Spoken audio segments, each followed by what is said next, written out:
Hello everybody and welcome back to Gaming on Caffeine. My name is Isaac and we are back for episode 7 of Feed the Beast Infinity for Minecraft 1.10. And in today's episode, I want to work on automating the mining process. I want to set up an automatic miner over in the mining dimension and then just set it up, let it run, and have it automatically send back ores and gems through to the overworld that we can then sort and have automatically go to the correct chest so that we can use them to craft future stuff whenever we like. So, in order to do this, we're going to need a couple of things. The first thing that we're going to need is a portal to the mining dimension. We could do this in the overworld. It's entirely possible to do it in the overworld, but the way that we're going to do it does leave a bit of a mess behind, and so I don't really want to do it too close to our base, and then if we were to go further afield, like really far away from our base, at that point, it's a bit of a trek to get there and back, and so I'd much rather have a portal that I can go through to very easily get to the mining dimension and just have all of my mining contained within that. So, if we go into JEI here and we type in @aroma, we're looking for the Aroma's 1997 Dimensional World mod, and what we want to make is the mining multi-tool. For this, we need 1 flint and steel, 1 stone pickaxe, a normal stick, and then 2 normal stone bricks. So, our sticks would normally be in here, so we're going to have to make some more. That is fine. We'll grab some spruce wood. We'll craft those up into some normal sticks. That's going to be enough to get us the pickaxe as well as the stick for the bottom of the craft here. I notice we don't still have any normal cobblestone around, which is a bit of a pain, but as always, we can go ahead and craft ourselves another chisel like so. Yeah, there we go. And then once we got ourselves a chisel, we can go ahead and turn back some of the other cobblestone into normal cobblestone, and then we can use that normal cobblestone to get us a pickaxe. And now all we need to do is grab some of our stone, and thankfully we've already smelted quite a bit of cobblestone, so that is not really too much of an issue. And then if we do something like that, that's going to get us 4 of those bricks. We are going to need some more stone bricks a little bit later on in today's episode, but for now, that should be fine. And then we're also going to need a little bit of flint to craft up the flint and steel. Now, oh, it's in here. I was going to say, I'm not quite sure where that is. I thought it might have been on the end of the Minecraft chest, but it turns out it's in the gems chest. I might have to move that at some point in the future. I'm not quite sure how I feel about flint being in the gems chest, but that's going to go ahead and get us the mining multi-tool. And now all we have to do is craft this together with some of these stone bricks, and that is going to get us the portal frame. Now, this is built just like a nether portal would be. I'm not quite sure if you can build it without the corners, and so I think, if I'm not mistaken, we're going to need about 14 of those blocks in total. I believe you do have to do it with stone bricks. Yeah, you do. So you have to craft these up into stone bricks like so, and then once we've got those, we can go ahead and craft those into stone bricks. Once we've got 12 of those, that should be enough. That's enough to get us up to 14 with the mining multi-tool, and then we should now be able to fairly easily set this up like we would any normal nether portal, and it should work just fine. I'm not quite sure I'm going to put this. I guess I could put it like right here.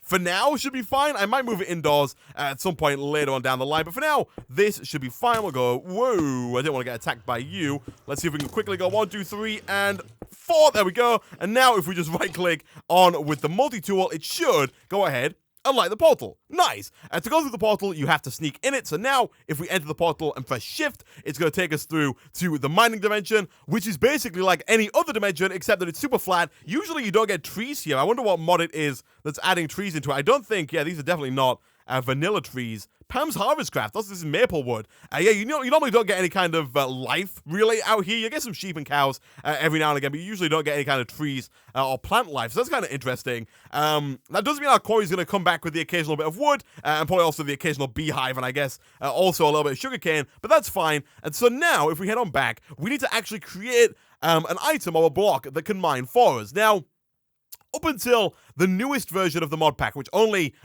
got a few days ago, there was actually no way to craft a quarry. There were no quarries in the pack. Buildcraft has not yet ported over to 1.10, and Extra Utilities 2 didn't have the ender quarry that it used to have in the original Extra Utilities. And so I had devised a way to automatically mine in the mining dimension without a quarry, which is what I'm still going to do. But for those who are wondering, there is now a quantum quarry that is added by Extra Utilities 2. You can see here, the quantum quarry, it mines blocks from a hypothetical dimension that might have existed, requires actuators to be attached on all sides. These are the actuators over here, the quantum quarry actuators. Now, I'm not going to use this, mainly because I've already figured out how I'm going to set this up using RF tools, but also because this thing is a little bit expensive, especially for early game. You can see it requires 4 endstone, 4 stone burn, which which is a new block added by Extra Utilities 2. We'll get into that a little later on in the series because Extra Utilities 2 has had a whole new power mechanic and a whole new way of making stuff that we'll definitely get into. But it also requires another star and then the 4 actuators, which require diamond pickaxes, more endstone, more stone burnt, and then also an end rod, which requires blaze powder,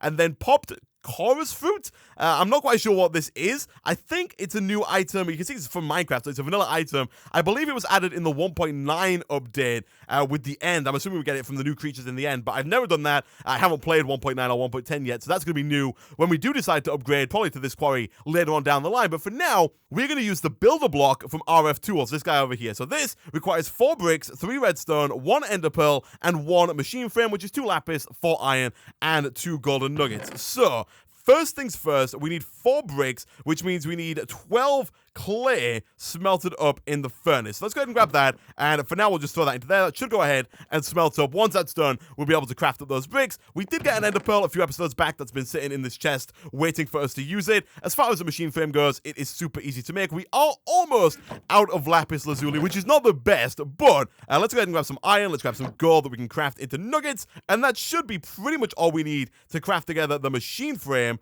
That did put that in the middle. I still don't know why it's throwing random things into the crafting table there. It's a little bit annoying. So now we're just waiting for that to craft up. Whilst I wait for that to craft up, you may have noticed my inventory is full of stuff that wasn't there at the end of last episode. And that is because I've taken a quick trip to the nether. I've got some more nether quartz, and that is because I would like to buff up my night slime cleaver a little bit. I haven't yet been to the nether to fight. I haven't found any nether fortresses, any blazes, or any wither skeletons. But what I want to do is craft up my nether quartz here into quartz blocks, and then what I can do is I can throw that in the middle here. We can add blocks of quartz to this thing, and we can make it super powerful. So you can see that there, added all of them at once. That took it up to an attack damage of 14.18. I'm not quite sure what it was on before. Actually, I can probably check here if I type in cleaver. What was it on by default? By default, it had an attack damage of 12.56. We managed to bump it up to 14.18, and I believe we can go a little bit further with this. You can see right now we've used 64 out of the 72 on the sharpness section there. We don't want to add too many inks. You'll see that take away our last modifier here, and I do want to add something different for that last modifier. So if I take one more away from that, that's going to leave us with just enough for that one modifier left. And you can see we still got a bunch of space on luck, but we are ridiculously low on lapis right now, so we're not going to bother with any of that. But one thing that I do want to do is add some redstone and try and increase the attack speed, because right now, if we hover over it, you'll see that it has an attack speed of 0.7. If I swing this thing, it's pretty slow to come back. And with the new 1.10 mechanics, the speed at which it takes to come back actually means quite a bit. You know, I can spam it like this, but it really doesn't do that much damage unless you let it charge all the way back up. And so what I want to do is if I add some redstone to this, that's going to add haste to it and add a 20% buff to the speed of the sword. So if we now take this out on this side, you can see it now has an attack speed of 0.84. Not a massive increase, but it is a little bit faster, and it's going to allow us to kill quite a lot more blazes, wither skeletons, whatever it is, in a smaller amount of time, because we don't have to wait that little bit extra every time we swing the sword, which is pretty nice. I'm probably still going to end up kind of spamming it a little bit every so often, just out of force of habit, because I'm not quite used to the new 1.10, waiting for the full sword to like recharge before attacking again. But how are we doing with these? These are now all done, so let's go ahead and craft all those up into bricks. I'm still not quite sure what's up with the frame rate when I'm in like the crafting areas here. It happened when I'm in this as well. When I was in here, the frame rate got a little bit choppy as well. I'm not quite sure what that is. We do need one more clay here. I did miscalculate a little bit. But once that's done, we should be good to go. Let me quickly go back over to the builder. Now, you may be wondering how the builder works as a quarry if you've never played with RF tools before. By default, the builder works as a building. You know, it works to build things. But there's actually a quarry upgrade for the builder that allows it to actually act as a quarry. So let me quickly actually finish building this first. So we'll grab this guy. And then if I type in quarry again, you'll notice that whilst there is only one quarry, that being the quantum quarry from Extra Utilities 2, there are a bunch of quarry cards from RF tools. We're going to make the first one here. To make this, we need 4 diamonds, 2 iron, 1 diamond pickaxe, 1 diamond shovel, so a little expensive on the diamond side, 1 shape card, which is 2 more bricks, 4 paper, and 2 redstone, and I think an iron as well that I didn't mention there.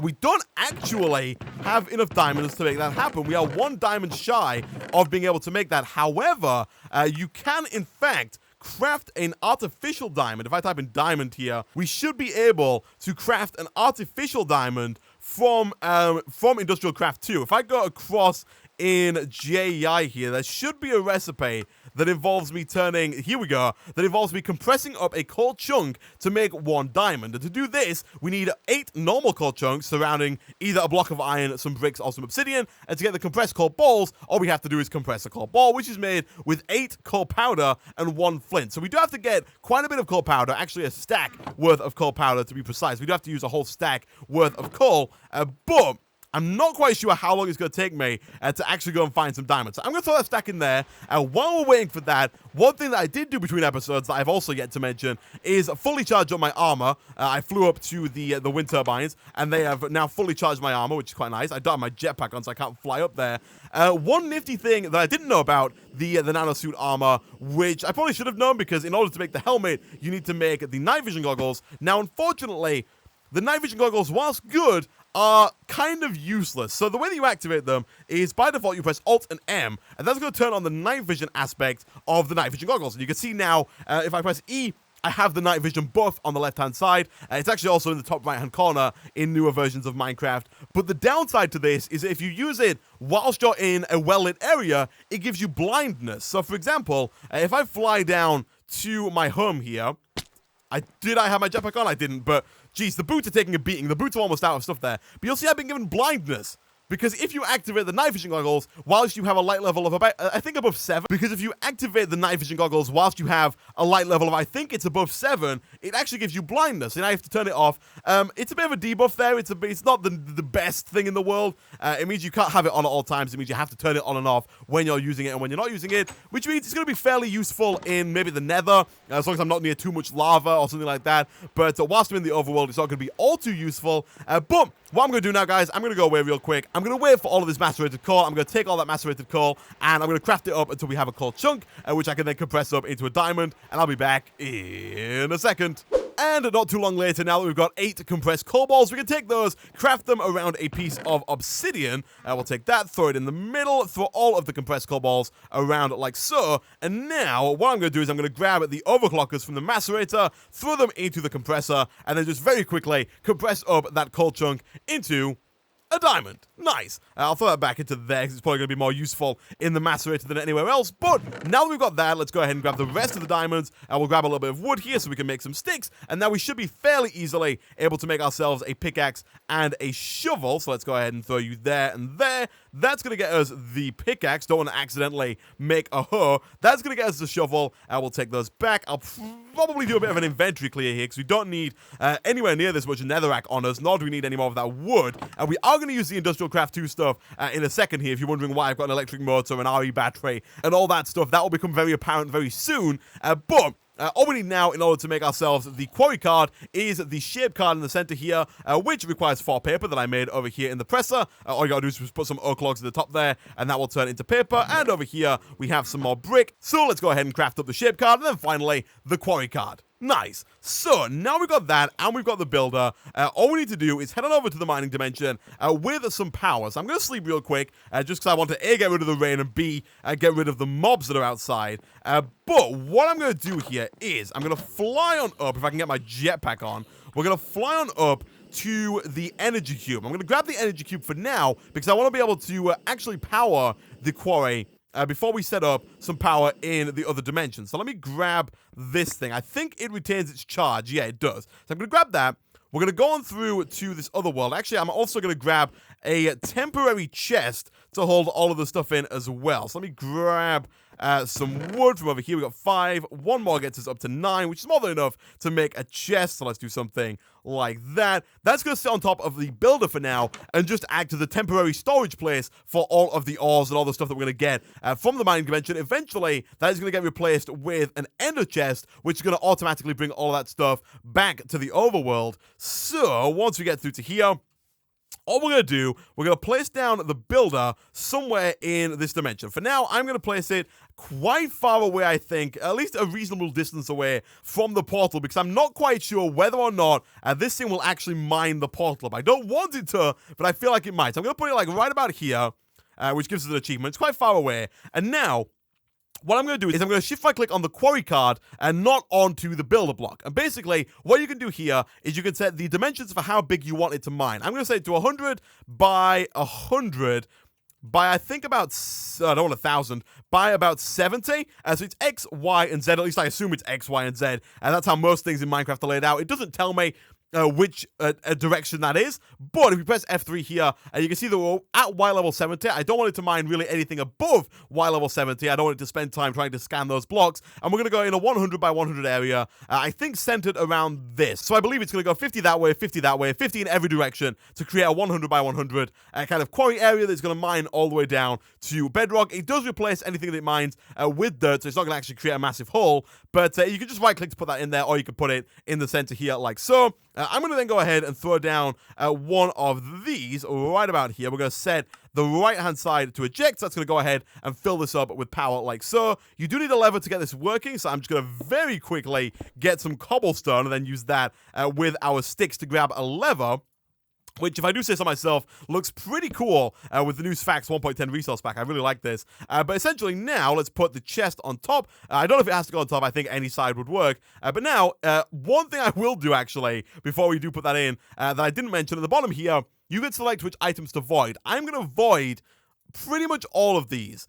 They could be useful, and we are pretty low on cobblestone, but it's going to back up our system to no end if we get so much cobblestone, so much dirt, sand, gravel, and stuff like that coming through to the system. So I'm going to void all of that stuff, put it back in, turn it on, and that should start scanning all the levels and bringing stuff in. And you can see it's doing it at a fairly fast rate. Surprisingly fast. It is going to go through the power here pretty quickly. But that's our quarry. You can see it's mining the overworld. I'm not quite sure where it started. I think it might have started over there where you can kind of see the dirt. It does kind of work in a bit of a weird area. I think that might have been where it starts. When we come back after a few hours, you will see that the whole area will just be dirt. It'll probably have covered over again with grass. But essentially, we're going to create a 100 by 100 by 70 area of solid dirt. You can see now that it's run through that internal buffer of power, it is starting to slow down a little bit. It's now capped out at however much this can output. If we switch that over, this can only output 80 EU per tick. So right now this is capped out at 80 EU per tick. But it's going fairly fast. You know, it's getting us a decent amount of apatite, decent amount of iron, and it is going to go all the way down, work its way all the way down to Y level 0. And so we've done it. We have automated the mining process. All we need to do now is get a decent way to power this and also bring all of our other stuff back through to the overworld. All of this stuff that's on top of the builder here. So one thing we need to do, or make sure that we do, is make sure that we keep this area chunk loaded. To do that, what you can do is you press E and go to claimed chunks, and then once we've got this map up and we just click on the chunk that we're in, we can then go ahead and shift click on it to chunk load that chunk, and so now this chunk will stay loaded even when I'm not actually in the dimension or anywhere near this. It will continue to mine and continue to fill up this chest over here, which is already doing fairly well. It's not particularly fast, but considering that it now has no power, it did pretty well. So now we have two more challenges. Like I said, we need to power the thing, and we need to actually get all of the stuff back to the overworld. Now, to power it, I'm actually going to move the wind turbines in the overworld through to the mining dimension, because right now, they're not really doing anything in the overworld. They are powering the macerator a little bit. They're giving it a little bit more juice, but I feel like they would be much better served in the mining dimension, powering that quarry. So what we're going to do is we're going to take these down. Now, like I mentioned in the past, Industrial Craft 2 is a little bit picky about picking stuff up. For example, if I was to just break this macerator with my diamond pickaxe, it would certainly break and just give me a machine frame. I wouldn't get back the actual macerator. I'd just get back the core machine frame, and I'd have to make it again. If I was to do it with my Industrial Craft 2 wrench, this one over here, I would have a chance for it to break, but there would also be a chance that I would pick it up normally. So it's kind of better, but still risky. You can still lose the machine. However, if you use the electronic wrench from Industrial Craft 2, if I just type in wrench, it should come up. If you use the electronic wrench, there is a mode within the electronic wrench which guarantees that you will not break the machine when you pick it up. It is expensive, it does use quite a bit of power, but it saves us having to make those wind turbines again. So to make this, we need one wrench and one small power unit. The small power unit is made with pretty much everything that we have in here. For some reason, it doesn't like that that's there, so I'm going to try and put these things in manually like so. I think it's like that, and then copper there and there. It is. That's going to get us a small power unit, and I don't think that I can craft it with this one because it's already been used. No, I can't. So I think I have to make a fresh wrench. Let me see here. We got 2 bronze. Let's grab 3 of those and 1 tin. We are running out of copper ridiculously fast. That gets me 6, which is just the right amount. And so we'll take that, craft that up with the small power unit. That's going to get the electric wrench, which, of course, we could charge up on our charge pad like so. I'm going to wait until this thing is pretty much almost full. I think if I read the wiki right, it takes 9,000 EU in order to pick a machine up safely, which sounds like a lot, so I'm not quite sure if that's right, but we'll give it a go. I think it's just Shift M, maybe, or Alt M. I didn't want night vision. I'm not quite sure what the key binding is. Let me see if I can quickly find this. Okay, so after a little bit of testing in a single-player world, I don't think that the machine breaking mechanic is active in this version of Industrial Craft 2, or it might be a config option that's been disabled by the Feed the Beast team for this mod pack specifically, but I did a bunch of wrenching of machines in a single-player creative world, both with the electric wrench and with the normal wrench, and none of them broke into machine casing. I always got the machine back. So like I said, it's either not part of the mod in 1.10, or it's been disabled via a config for this mod pack specifically, but if I right-click with the wrench, I should get the machine back like I did just there, and so I'm hoping that that is the case, so that when I go up to take down my turbines, I should get everything back fairly easily. That does mean that you don't have to make an electrical wrench for this to work. I did test it with a normal wrench, and that also works. The only benefit of making the electrical wrench in that scenario is that you save on bronze in the long term. I no longer have to continually make new wrenches every time this one runs out. I can just charge it up, but it looks like that does work. That kinetic generator didn't break when I took it, and now I'm going to take this out of here, and this should come with me quite nicely. I'll go get that in a second. Let me grab this one as well. We should really invest in some kind of magnet so we can get these without having to kind of like float up and down and try very carefully not to die. There we go. Alright, so we got everything back. What I'm going to do now, guys, I'm going to go away. I'm going to go through to the mining dimension. I'm going to set up these 2 again. I'm going to take down all of these basic cables that we've got here, set the exact same system up in the mining dimension, connect that up to the builder. I've also gone ahead and almost gotten all of the materials needed to make a 3rd turbine. You'll see I've made another wind turbine, another one of these kinetic gearbox rotors, another shaft. All I need to do now is craft that shaft up into one of these kinetic generators, and then we'll have everything that we need in order to make a 3rd turbine to give that builder as much power as we can. So I'm going to go away. I'm going to do that. I'm also going to go away through to the nether, try and find myself a nether fortress, kill some blazers, get some blaze rods, maybe even kill some wither skeletons, and try and get some wither skeleton skulls or some drops of evil, so we can come back and we can make ourselves the ender chests that we need to hook up the mining dimension to the overworld, and I'll be back in a second. So, quick tip here, actually. So, the Mechanism basic universal cables, or really any of the cables from Mechanism, take quite a long time to break with even a diamond pickaxe. You can see here, they don't break very quickly, and you can't use any other type of wrench, in the game, to pick them up. You need to make yourself a configurator, which I made here. It's an item from Mechanism, and it does a lot of stuff. It kind of works as like a wrench, but also as a Mechanism multi-tool for configuring things, why it's called the configurator. But what you want to do is you want to go to Options, Controls, scroll all the way down to Mechanism, and by default in the mod pack, I don't know if this will have changed by the time it releases, but right now, the Mechanism item switch mode was set to none, which by default. So I've set it to M. I've switched my jetpack mode to the grave key, which is the key just below escape on the keyboard. But now, once you've set whatever key you want for the configurator item switch mode, if you shift and press M whilst you've got it in your hand, on your hotbar, you can switch to a bunch of different modes. You want it on wrench mode, and that's going to allow you to very easily shift right-click all of these pipes up, like so, making it a lot faster and a heck of a lot easier than trying to break them all with a pickaxe.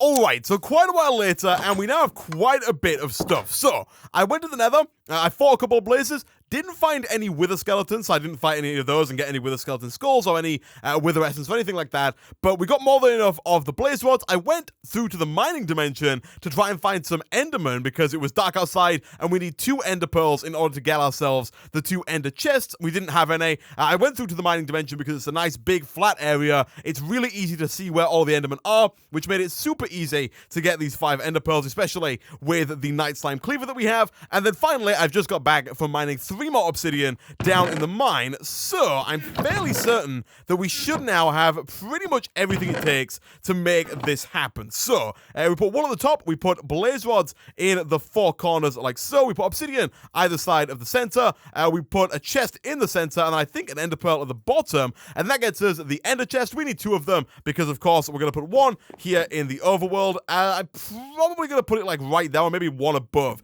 but for now, just to kind of show how this is going to work, I'm going to put it here. And we do want to make sure that we have this place chunk loaded as well. So we go ahead and select that and then shift left click to make sure that our base is also chunk loaded at any given time. And now, if we head on through to the mining dimension, I've also gone ahead and set up the extra turbine. Also, a bit of a weird bug. Whenever you come back from the mining dimension, or whenever I've come back from the mining dimension, all of my cables disconnect, and I have to relog real quick. Sometimes it happens, and sometimes it doesn't. I don't know. We might come back from the mining dimension in a second, and it might have fixed itself, but sometimes the cables don't all reconnect properly.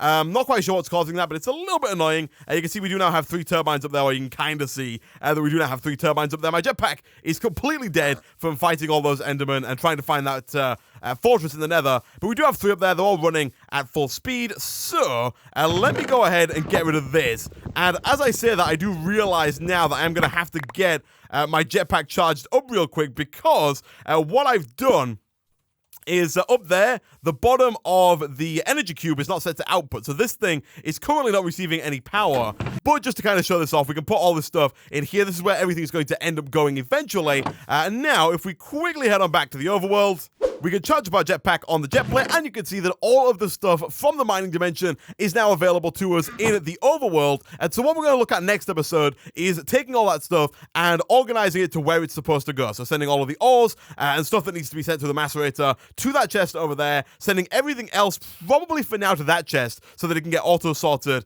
into all of the other chests using refined relocation. But one final thing that I want to do in today's episode is quickly head on back to the mining dimension, fly on up to the wind turbines here, and now if we set the bottom of this to output and we head on down, you can see it's already losing a little bit of juice, but if we head on down, this should now be receiving a bunch of power, and it is. So if we flick this on, we should see it do a bunch more mining than what it's already done. You can see it's scanning those blocks. I don't think it's going to still be, it's not going to be super fast, because still, we've only got 3 turbines. Obviously, the amount of power that those turbines produce is going to fluctuate. Sometimes they're each going to produce 20. Of course, the cabling is going to mean that we lose about 2 or 3 from the ones on the outside edges. And so at any given time, we might be producing between like 60 and maybe 180 EU per tick. I checked these cables here. These should be able to transfer up to, I think, 320 EU per tick. So it should be fine. But that is our automated system for mining. Not going to be the fastest in the world, but having it run in the background and having us not have to constantly keep an eye on it and not having to manually do the mining ourselves is going to save a bunch of time. And as you can see, we're getting quite a nice amount of stuff from this free renewable energy we got set up. And also, all the stuff's chunk loaded now, so even when I'm not on the server or even when we're in the overworld, everything will continue to run, which is fantastic. But for now, guys, I'm going to end this episode of Feed the Beast Infinity for Minecraft 1.10 there. As always, if you did enjoy the video, be sure to like. It really does help out a lot. Leave a comment down below, and I will see you guys next time.